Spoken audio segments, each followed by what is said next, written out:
Welcome back to the Law of Attraction for Writers podcast. I'm Suzanne, and I'm here with my co-host, Simon Rose. Hi, Simon.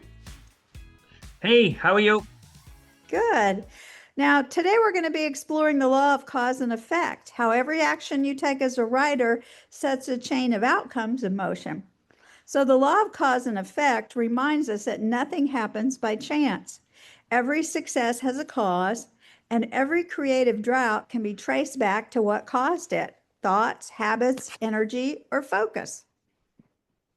This is certainly very true when it comes to creative droughts, and it's certainly slowed me down on occasions over the years.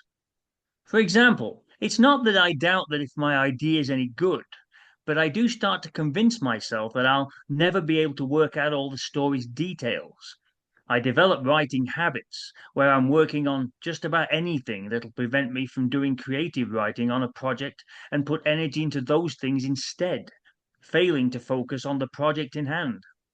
Oh, exactly. I know how that is. So, in law of attraction terms, your thoughts are the first cause, and your physical reality is the effect.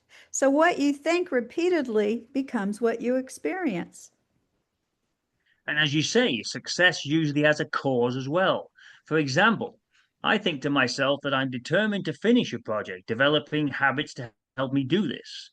This might involve setting a time aside for writing at a particular point in the day. Or, as I've mentioned before, simply getting away from the computer screen and doing some writing sessions with good old fashioned pen and paper at my local coffee shop. I find that the change in location in particular is very good at helping me to focus.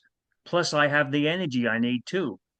Good. So, here's what people can ask themselves: what am I planting today? Planting daily. If you constantly think, I'm behind, that thought causes rushed energy and poor focus. If you think, I always find time to write, that thought creates calm, confident energy and better writing sessions.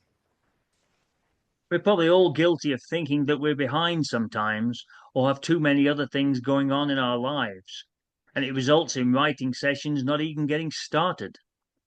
If one of my coaching clients has this viewpoint, I'll do my best to convince them that they should think that they should always have time to write, no matter what it is they're creating. They don't have to sit down and complete the whole story or a chapter of the story or even material connected to it. As long as they're creating something, no matter how small the word count and no matter how long their writing session is, that's the key. Super. So many best-selling authors will tell you that their success wasn't luck, it was built on consistent causes, the kind you're talking about: a daily writing habit, a mindset of, I show up no matter what, a belief that each word written today causes tomorrow's progress. So here's a practical writing tip: start a cause journal.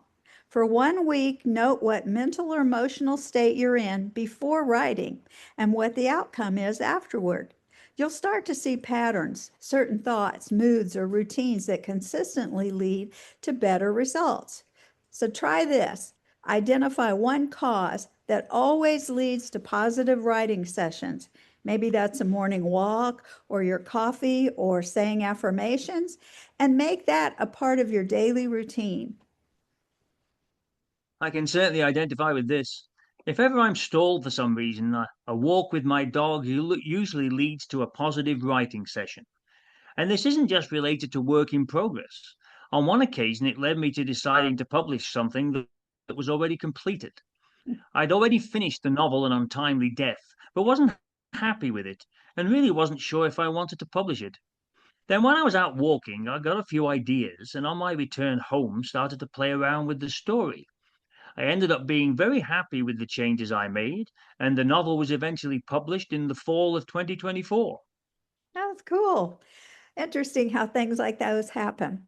Okay, now before we wrap up, if you're a writer who's serious about turning your creative dreams into real writing wins, I want to invite you to check out Manifesting Monthly.